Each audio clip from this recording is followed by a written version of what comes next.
In 1998, my right arm and hand developed massive blood clots, and the cause was later found to be a massive tumor blocking off my right subclavian vein. The diagnosis was a rare one, epithelioid hemangioendothelioma, very rare soft tissue sarcoma.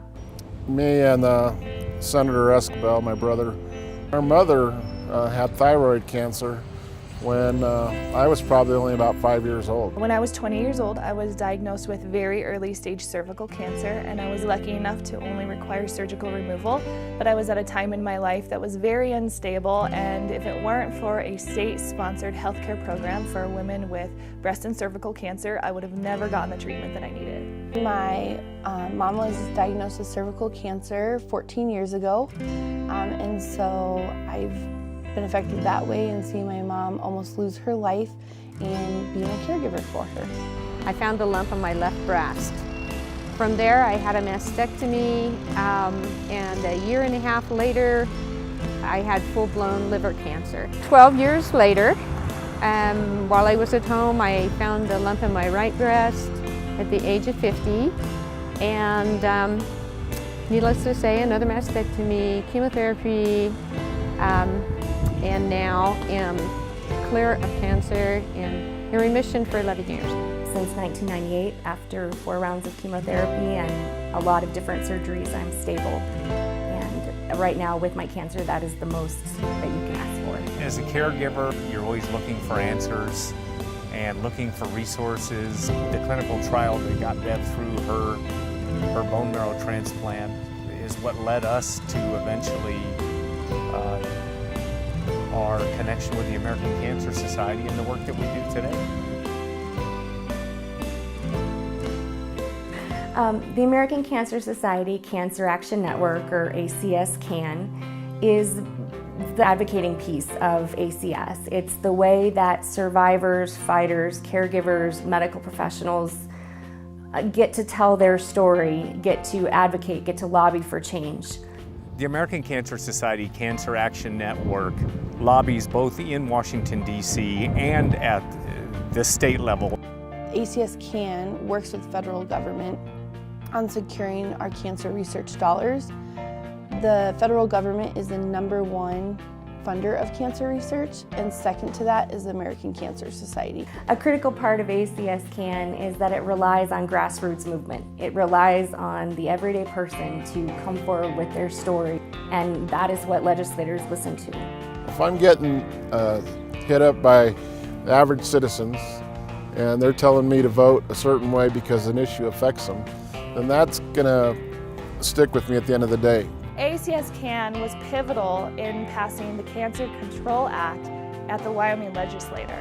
There have been many victories for ACScan at both federal and state level.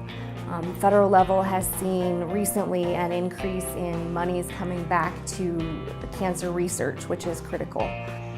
Here in Wyoming specifically, with our colorectal cancer screening program, ACScan really lobbied for that, and because of that now we have a program that's helping uninsured or underserved be able to get their colorectal cancer screenings.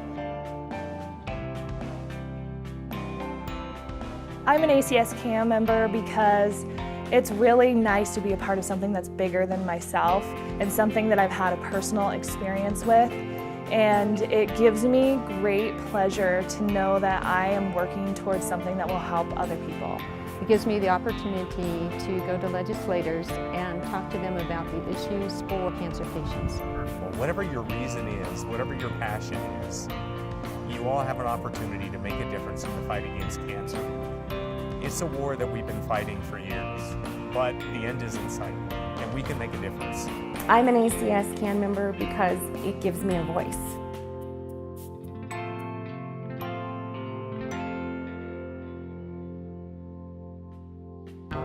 Relay for Life is a signature event of the American Cancer Society. We all need to work together to see the full picture of what we need to do for cancer patients. Relay for Life members should be ACScan members because a central portion of Relay is the mantra of celebrate, remember, and fight back. And fighting back is a way that ACScan it is the tool for fighting back. By you being involved in the grassroots legislation, whether it's with the Cancer Society or a local organization that's advocating for changes in cancer policy. And that's the best way as legislators that we're able to make the quality of life of the citizens of Wyoming better. Relay for Life participants should participate with ACScan because obviously the American Cancer Society is something that they care about and they've had personal experiences with cancer. And I think that they would feel really fulfilled if they gave just a little bit more of their time and effort towards ACScan. So relayers should sign up to become an ACScan member because we already know that relayers care so much about our caregivers, our survivors, and just finding a cure, and ACScan is a big part of that. We all know that research is important, our education, our patient services, and the fourth thing with that is our advocacy, and that's the part where ACScan partners with the American Cancer Society to make the most impact.